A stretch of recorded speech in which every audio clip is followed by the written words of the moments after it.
पाहत रहा आपलं हक्काचं चॅनल लाईव्ह नेशन। बहुत फड़फड़ा रही है, बहुत फड़फड़ा रही है। लेकिन उसे क्या पता था कि गलत लोगों के अगर मुंह लगेगी तो हम छोड़ने वालों में से नहीं। मैं उन कांग्रेसी गुलामियों की तरह नहीं हूं जो अपने आकाओं के हिसाब से चलते हैं। तूने मेरे कायद बैरिस्टर असदुद्दीन अवैसी को ललकारा है, जवाब तुझे देते रहूंगा। जरा सा अकोला के अंदर जवाब क्या दे दिया तो कहने लगी तेरे जैसे 56 तुझे 56 की जरूरत नहीं पड़ेगी, अकेला काफी है। अस्सलाम वालेकुम वरहमतुल्लाहि वबरकातुहू।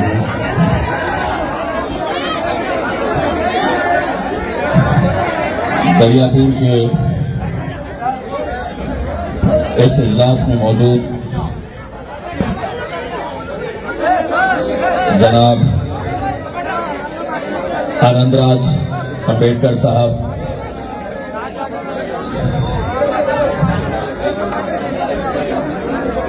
हमारे मजलिस इत्तेहादुल मुस्लिमीन के जनाब नाजिम साहब, दरियापुर के तमाम जिम्मेदारान, यहाँ पर मौजूद बुजुर्गों, नौजवानों, साथियों, कल 11 बजे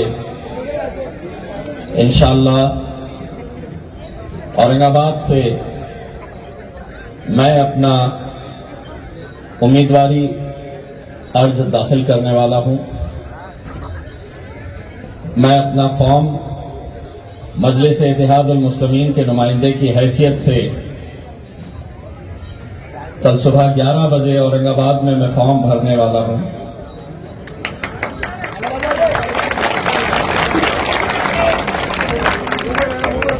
इंशाअल्लाह बहुत बड़ी रैली होगी। उसके बावजूद भी अगर एक रात पहले मैं यहां पर हमारे भाई आनंदराज अंबेडकर साहब के लिए आया हूं,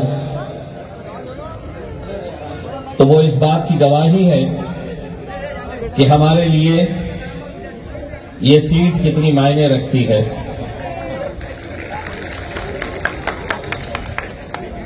वो इस बात की गवाही है कि अगर हरा और नीला झंडा एक साथ मिलकर आता है तो उसका नतीजा क्या होता है बहुत दूर देखने की जरूरत नहीं है।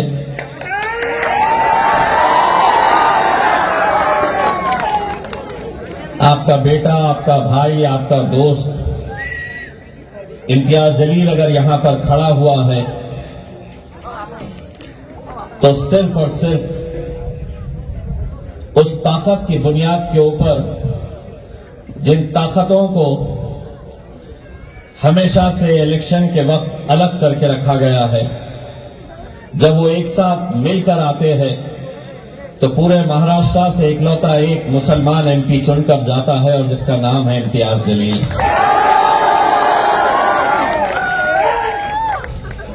जिस शिद्दत के साथ, जिस पूरे लगन के साथ, पूरी ईमानदारी के साथ औरंगाबाद के वो गयूर मुसलमानों ने मुझे जिताने के लिए मेहनत की थी,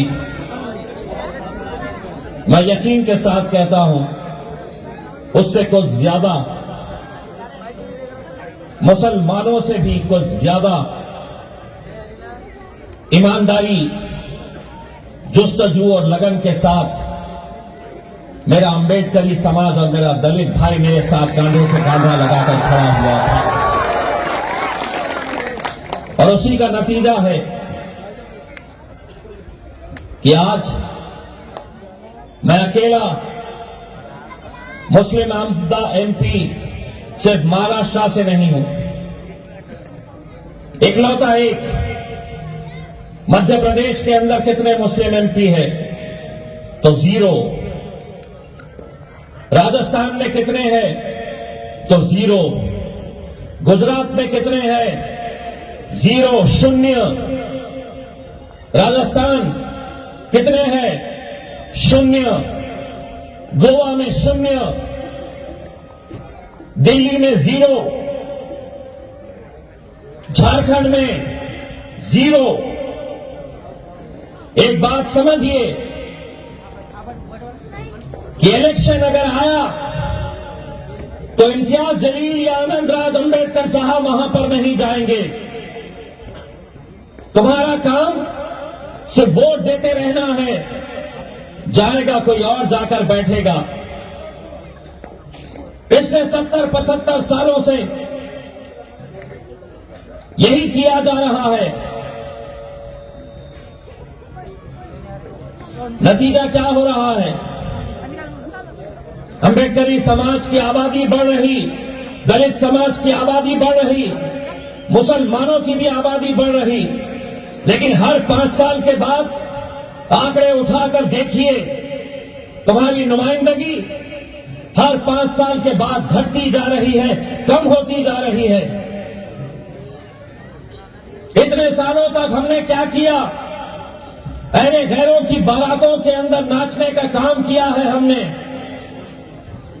वो दूल्हा बनकर आते घोड़ी पर चढ़कर, और हम बारातियों का काम करते, घोड़ी के सामने नाचने का काम हम करते आए हैं। लेकिन अब ये समाज, हमारी कौम ये अच्छी तरह से समझ ले, पहले वो दूल्हे बनते थे, घोड़ी पे वो चढ़ते थे, बाराती वो हम बनते थे।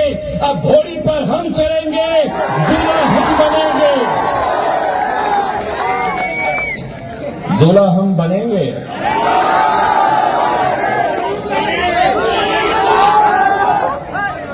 और इन्हें नचाया जाएगा। वैसे भी आनंदराज साहब आपके मुखालिफ जो खड़े हैं, बहुत अच्छा ताता थैया करते हैं।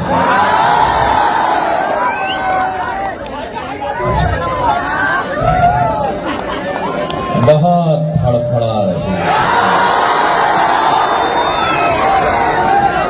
बहुत फड़फड़ा रही। लेकिन उसे क्या पता था कि गलत लोगों के अगर मुंह लगेगी तो हम छोड़ने वालों में से नहीं। मैं उन कांग्रेसी गुलामियों की तरह नहीं हूं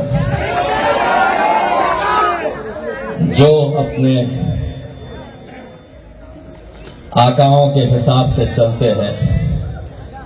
तूने मेरे कायद बैरिस्टर असदुद्दीन अवैसी को ललकारा है, जवाब तुझे देके रहूंगा। ये तो तेरी किस्मत थी अच्छी कि उस वक्त पार्लियामेंट के अंदर ना मैं था ना असद साहब थे, वरना जो का तो हिसाब वहीं का वहीं किया जाता। हम वो नहीं है जिसे तू ये कहकर डरा सके कि मेरे साथ भारतीय जनता पार्टी है, मेरे साथ नरेंद्र मोदी है, मेरे साथ अमित शाह है।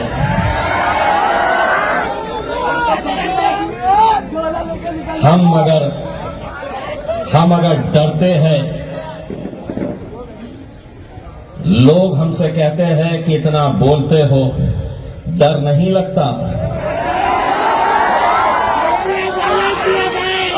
हमारी फितरत से वो कहां वाकिफ है। हम डरते हैं, यकीन मानिए हम डरते हैं। लेकिन तेरे जैसे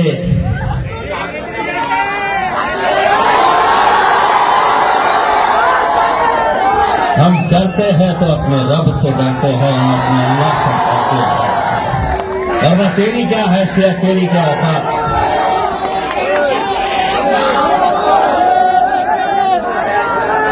मैंने जरा सा अकोला के अंदर जवाब क्या दे दिया, तो कहने लगी तेरे जैसे 56, तुझे 56 की जरूरत नहीं पड़ेगी, अकेला काफी है।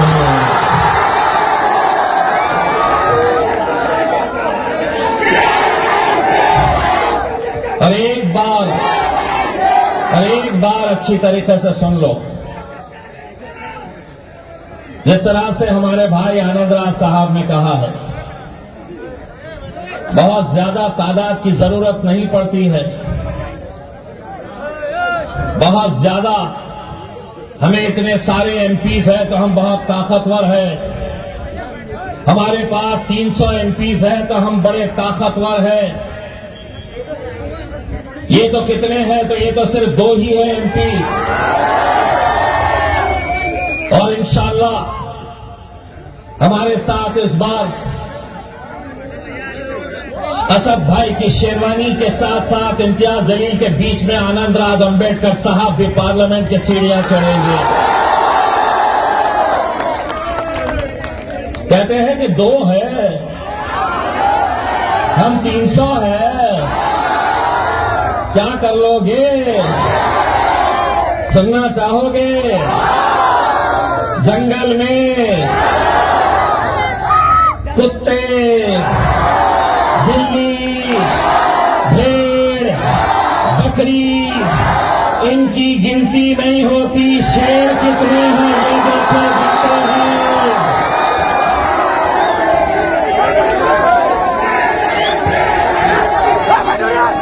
जब हम चुनकर आए थे, अरे बैठो भैया, अभी तो शुरुआत हुई है, बैठो।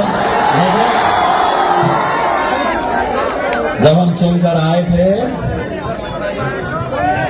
तो उस रात को नरेंद्र मोदी ने अमित शाह साहब को फोन किया, और फोन करके क्या सवाल किया है जानते हो? अरे ओ सांभा, कितने आदमी है रे?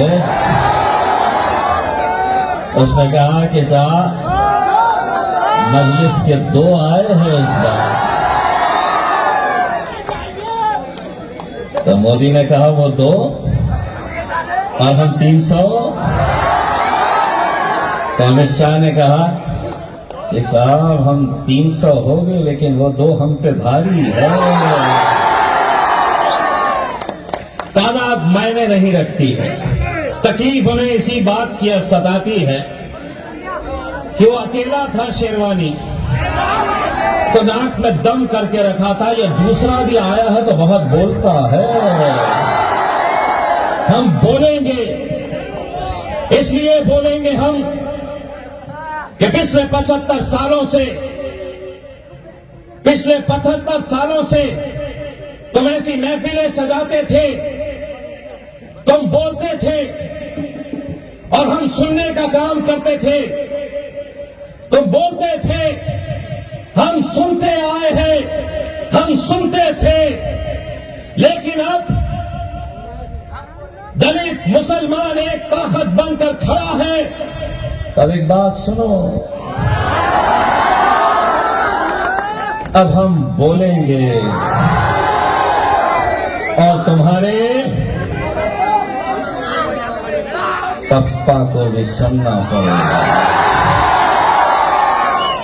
अब हम बोलेंगे और तुम्हारे, बोल के जोर से, मैं हूं। हम बोलेंगे और तुम्हारे, और ताई मी आता बोलणार, अर्धा उत्तर तुम्हाला द्यायचं आहे आणि जोरात द्यायचं आहे। कुणाला घाबरण्याची आवश्यकता नाही। डॉक्टर बाबासाहेब आंबेडकरांचं संविधान आहे आपल्या रक्षणासाठी, आणि त्यांचे नातू आनंदराज साहेब इथे बसलेले आहे। हम बोलेंगे और तुम्हारे,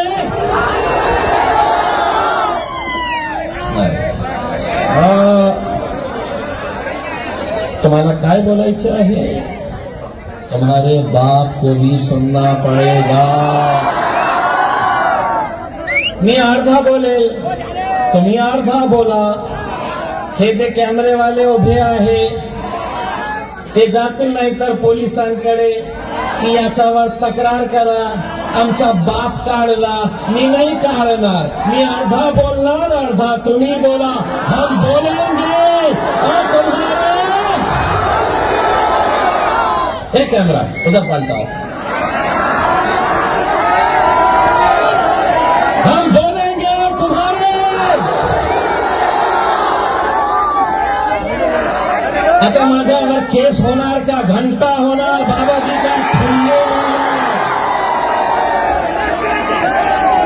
सबूत ही नहीं। मैंने आधा बोला, आधा इन्होंने बोला, ना इनका कुछ होता ना मेरा कुछ होता। पहले बैठ गए,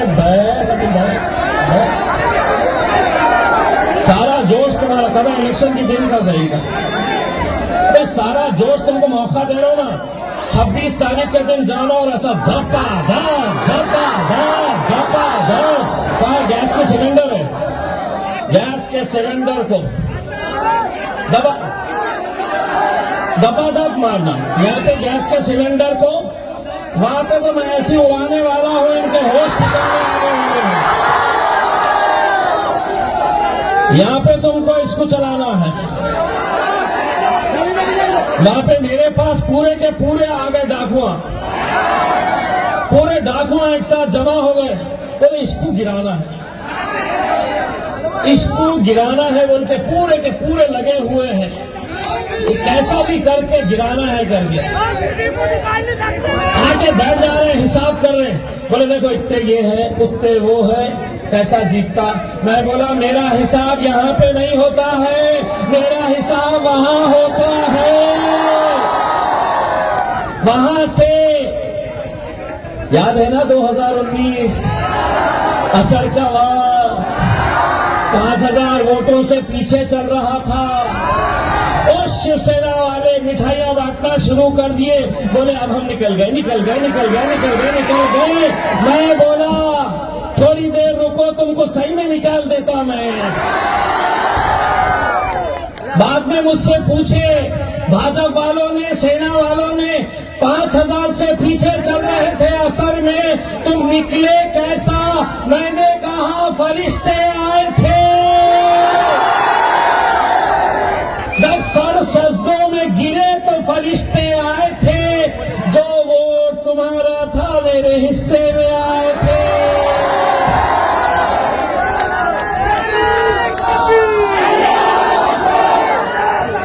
मेरे भाइयों, एक बहुत ही मुश्किल दौर से हम गुजर रहे हैं। एक बहुत ही मुश्किल वक्त आज हमारे आंखों के सामने हमें देखने को मिल रहा है। मैं आपको डराना नहीं चाहता हूं, मैं आपको खौफ में रखना नहीं चाहता हूं, लेकिन मैं आपको यकीनन ये बताना चाहता हूं कि 2024 का इलेक्शन में एक ओपी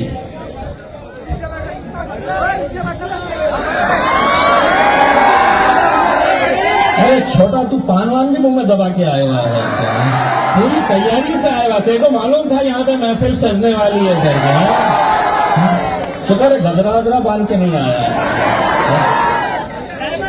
तो मेरा ये कहना है मेरे भाइयों कि जिस दौर से हम गुजर रहे हैं, आने वाला वक्त जो है 2024 के अंदर अगर कुछ समाजों को खास तौर से निशाना बनाया जाने वाला है, बहुत ही खास तौर से निशाना जिसको बनाया जाने वाला है, वो दो ही समाज है। एक हमारा दलित भाई अंबेडकरी समाज, और दूसरा जो है वो मुसलमान। हर तरह से इन्हें निशाने के ऊपर रखा जाने वाला है।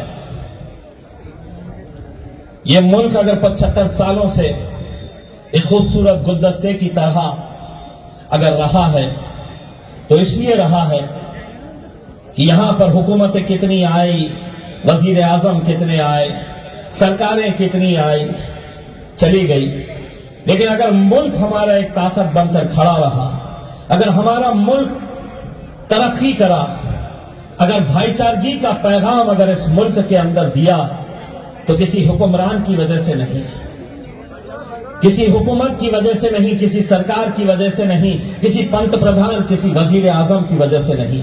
अगर ये मुल्क आज तक एक ताकत बनकर खड़ा रहा तो वो सिर्फ और सिर्फ डॉक्टर बाबा साहब अम्बेडकर के संविधान की वजह से रहा है।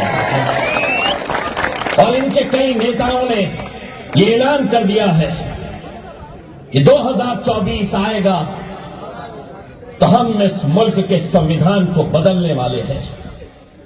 और बदलने का मतलब यह है कि जितने भी हुकूक, जितने भी अधिकार उस संविधान ने आपको दिए हैं, वो तमाम संविधान के रास्ते आपको जो अधिकार दिया गया है वो सब हटा दिए जाएंगे।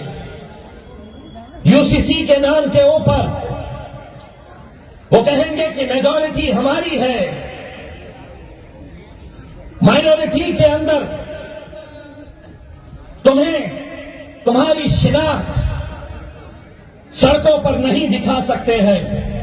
इसका मतलब यह रहेगा कि हमारी खातून को, मुसलमान बच्चियों को नकाब पहनने से, बुर्का पहनने से रोका जाएगा कि यूसीसी का मतलब यह है यूनिफॉर्म सिविल कोड, समान नागरिक कायदा।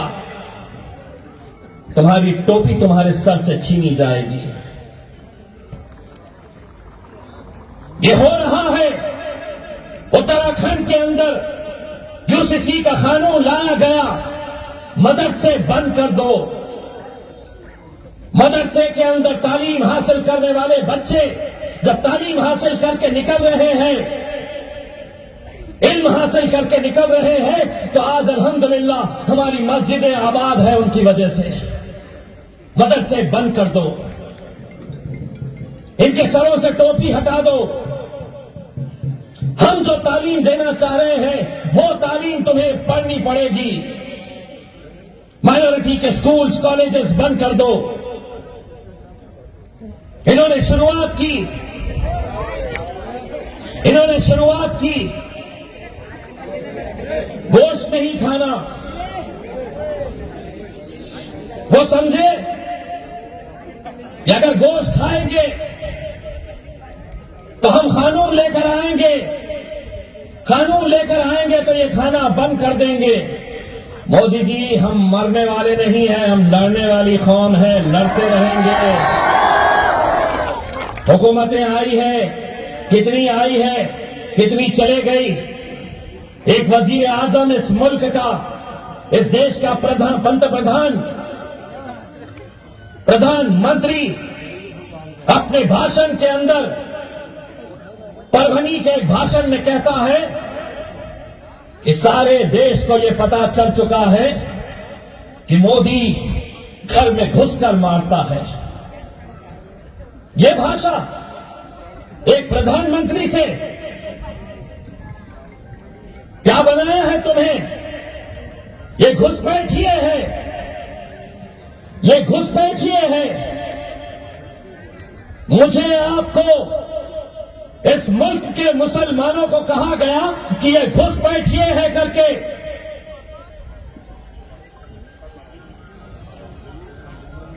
एक बात इन कैमरों के जरिए मोदी जी आपको और आपके जितने लगवे भगवे हैं उन सबको अमरावती और दरियापुर के आवाम की तरफ से कान खोल के सुन लो। ये मुल्क जितना तुम्हारा है, ये मुल्क उतना ही हमारा है।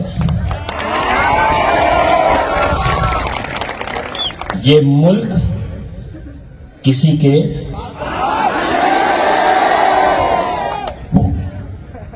आधा में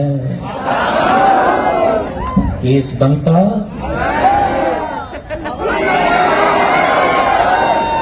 बाबा जी का आप जोर से बोलना, ताकि अमरावती कितनी दूर है यहां से? 50 किलोमीटर। मुझसे कह रही थी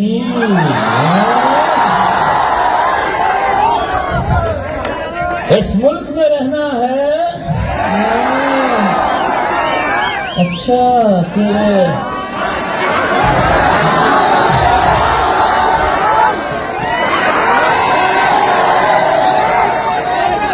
जहेज में आया मुल्क? अरे जहेज में आया था। अरे ये मेरा खायद बैरिस्टर असदुद्दीन अवैसी, जिसने उसी दिन ये कहा था कि इस मुल्क के अंदर हम सभी का आदर करते हैं, हम किसी धर्म के खिलाफ नहीं है, किसी मजहब के खिलाफ नहीं है, हम उस सोच के खिलाफ है जो हमसे ये कहती है कि अगर इस मुल्क में रहना है तो तुम्हें ये नारा लगाना पड़ेगा। असद साहब ने पार्लियामेंट के अंदर खड़े होकर कहा था कि हम भगवान राम का हम आदर करते हैं, लेकिन नथुराम गोडसे का हम आदर नहीं करते। अब तो हमसे कहती है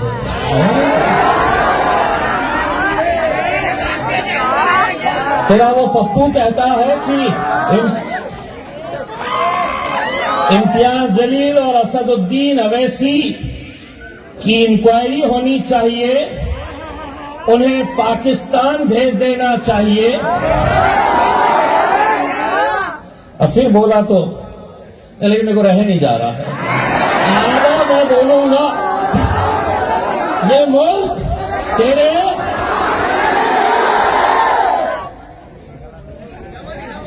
जो आ रहा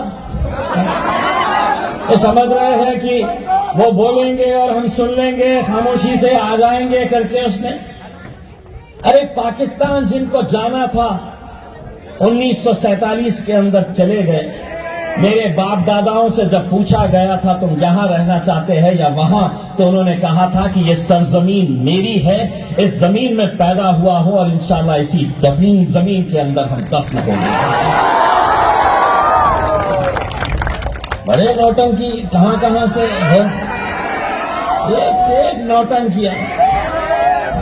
आनंदराज साहब, आपके जीत का जश्न हम पूरे दरियापुर को वहां पर लेकर आएंगे, लेकिन जश्न इंशाल्लाह तो अमरावती के अंदर ही होगा। जश्न इंशाल्लाह। अब एक बात कहता हूं, मुझे बताया गया, मैं भी आते आते असद साहब से बात कर रहा था। आनंदराज अंबेडकर साहब बाज़ाब्ता उन्होंने अपनी ख्वाहिश जाहिर की थी कि हम ये इलेक्शन यहां से लड़ना चाहते हैं। हमने 1 मिनट का वक्त नहीं लगाया है, गवाह है वो। जैसे ही उन्होंने कहा तो हमने उसके लिए हां इसलिए कहा कि अगर बाबा साहब अंबेडकर का नातू, उनका पोता, जिसने इस मुल्क को आज 75 सालों तक जिंदा रखा है, अगर उनका पोता पार्लियामेंट के अंदर नहीं जाएगा तो क्या ये नौटंकियां नाचने वाले वहां पर जाएंगे? क्या वहां पर नचनियों की महफिल सस्ती है? अगर नहीं जाएंगे, और ये मजलिस इत्तेहादुल मुस्लिमीन है, हमने ये फैसला किया कि अगर हम आनंदराज अंबेडकर साहब को अमरावती के अंदर साथ देंगे तो उनके भाई बाला साहब अंबेडकर के लिए भी हमने कहा कि अकोला के अंदर उनके लिए भी मदद करनी चाहिए, उनका भी साथ देना चाहिए। और यही नहीं, कोल्हापुर के छत्रपति शाहू महाराज जो आज इलेक्शन लड़ रहे हैं, हमारी पार्टी से कोई लेना देना नहीं, विरोधी पार्टी के अंदर है, विपक्ष के अंदर है, उद्धव ठाकरे साहब की सेना में है, अलग पार्टियों से उनका गठबंधन है, लेकिन कल मैंने प्रेस कॉन्फ्रेंस लेकर उन्होंने मुझसे मांगा नहीं, लेकिन मैंने कहा कि ये जो सियासी पार्टियां हैं जो कभी बाबा साहब अम्बेडकर का नाम लेती है, कभी छत्रपति शिवाजी महाराज के ऊपर नाम राजनीति करती है, कभी छत्रपति शाहू महाराज के नाम के ऊपर राजनीति करती है, उन्होंने हमसे समर्थन नहीं मांगा। लेकिन मैंने खुद ने ये ऐलान किया कि कोल्हापुर के अंदर भले ही वो विपक्ष की पार्टियों के अंदर होंगे, लेकिन मजलिस इत्तेहादुल मुस्लिमीन छत्रपति शाहू महाराज को कोल्हापुर के अंदर वहां पर जिताने के लिए मदद करेगी इंशाअल्लाह। और फिर हमारे ऊपर इल्जाम, यानी जातिवादी, कट्टर, यमायम बोले कि इनके तो हो जाते हैं। 3-4 महीने के बाद विधानसभा का इलेक्शन है, दरियापुर तैयार रहना।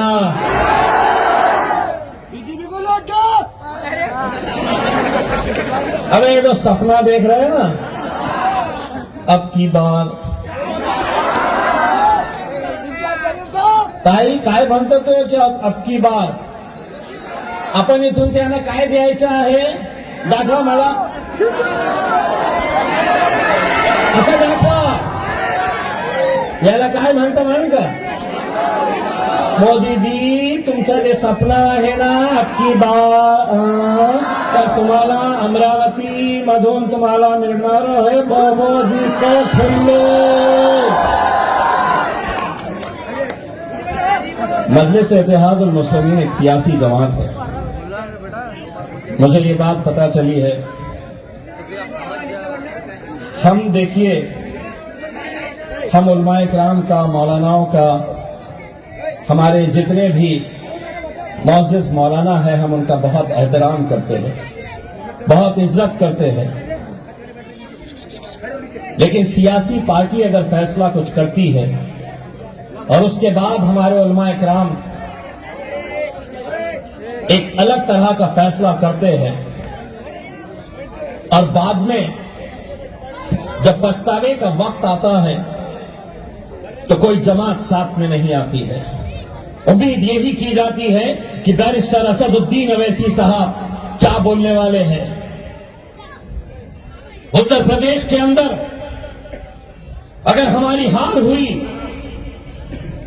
वहां की आवाम ने मन बनाया था, लेकिन वहां के कुछ मौलानाओं ने यह फैसला किया कि नहीं, हमें सेक्युलर पार्टियों के साथ जाना है, अखिलेश यादव की मदद करो। आज जब वहां पर बुलडोजर योगी चलाता है, कोई नहीं आता है सामने, कोई नहीं। सियासी पार्टी हम चलाए और आप इस तरह के फैसले लेते रहे जो पूरी कौम के लिए नुकसानदेह साबित होता है। हम खड़े होते कांग्रेस की मदद, पूरे महाराष्ट्र नहीं पूरे हिंदुस्तान के अंदर हम कांग्रेस के साथ खड़े रहते।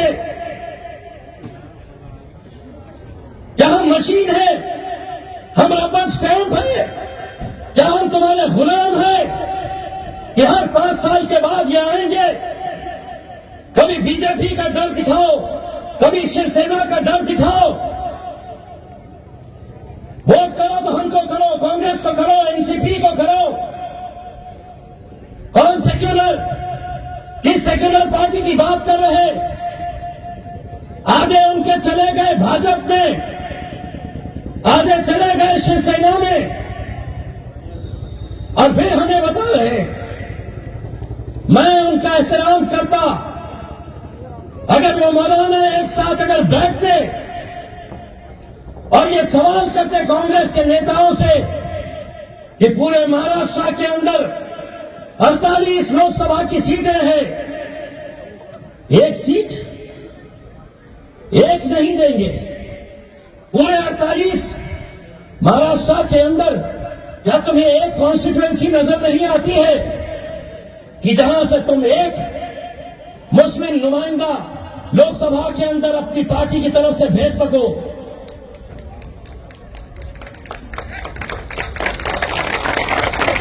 ये सवाल मैं आपकी तालियां सुनने के लिए नहीं किया हूं, तकलीफ मुझे भी होती है जब मैं देखता हूं कि ऐसे कौम को कैसे गुमराह किया जाता है। अगर असद साहब ने यह फैसला लिया था तो अमरावती के उलमाओं की यह जिम्मेदारी थी। पूरी इज्जत एहतराम के साथ मैं कह रहा हूं, क्या आप उनसे पूछते कि कांग्रेस अगर एक सीट अगर देती, राष्ट्रवादी एक सीट अगर देती,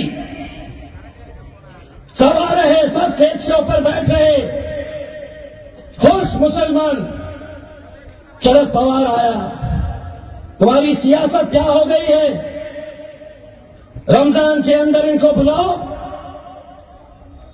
तुम्हारे ही खान का दल्ला नेता खजूर खिला रहा है, फटल खजूर खिला रहा, टोपी पिना रहे। दूसरे दिन अखबार में फोटो छप के आ गई और खत्म तुम्हारी सियासत। वाह वाह, पवार साहब आके गए, कांग्रेस का नेता आके गया, अजीत दादा आके गए, खुश। क्या इसी के अंदर तुम्हारी सियासत रहेगी? क्या यहीं तक रहना है? अरे गैरों के गुलाम बन के? अरे हमसे जब कहा गया था कि ये इम्तियाज जलील क्यों खड़ा रह रहा है, ये इम्तियाज जलील इसलिए खड़ा रह रहा है कि इसके खड़े रहने से वोट बढ़ते हैं, यही इल्जाम लगता है ना। एमआईएम खड़ी है तो भाजपा को फायदा मिलता है। अरे जिस शहर से आप लोगों की दुआओं का नतीजा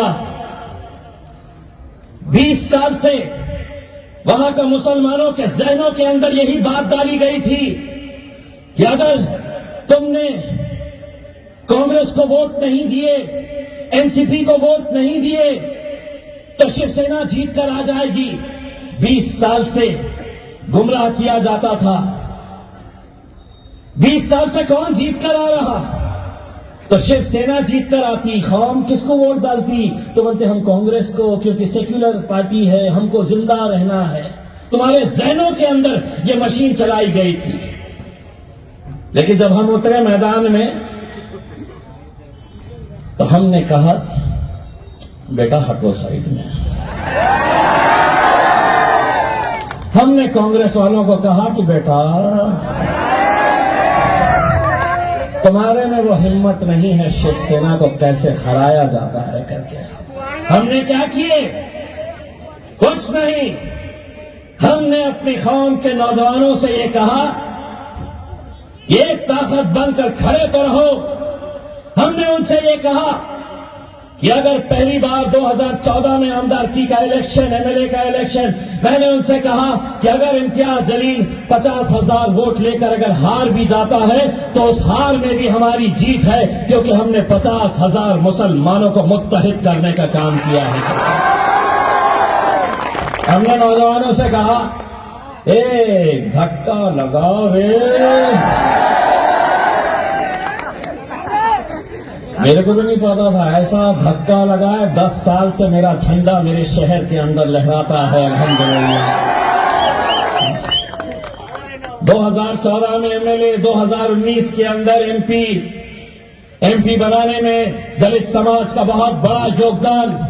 लेकिन आज पूरे के पूरे जमा हो गए। गिराते मेरे को गिराते। इनको पता ही नहीं है ये जितने डाकुआ मेरे शहर में जमा हुए हैं, इनका दिमाग चलना जहां पर बंद होता है,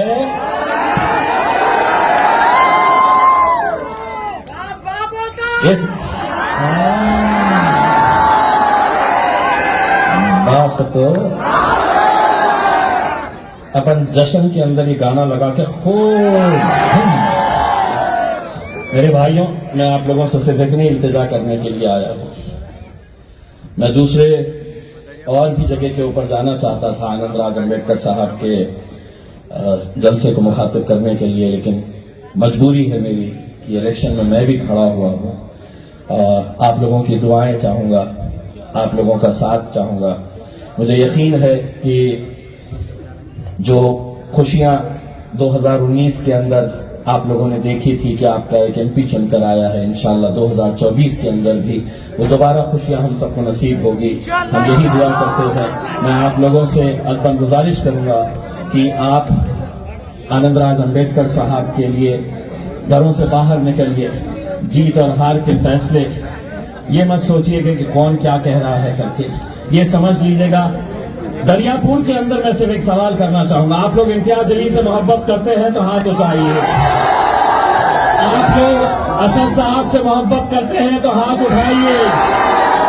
तो ये समझ लीजिएगा कि आनंदराज अंबेडकर साहब इलेक्शन नहीं लड़ रहे हैं, ये असदुद्दीन अवैसी साहब और इम्तियाज जलील साहब की नुमाइंदगी कर रहे हैं। बहुत बहुत शुक्रिया। जाते जाते मेरी आवाज से आवाज लगाना होगा, जय भीम, जय भीम, जय भीम। आज बहुत परेशान हो गए, आज नींद नहीं आने वाली है 50 किलोमीटर दूर को कि ये क्या हो गया। बहुत बहुत शुक्रिया। वाखिर दवाना।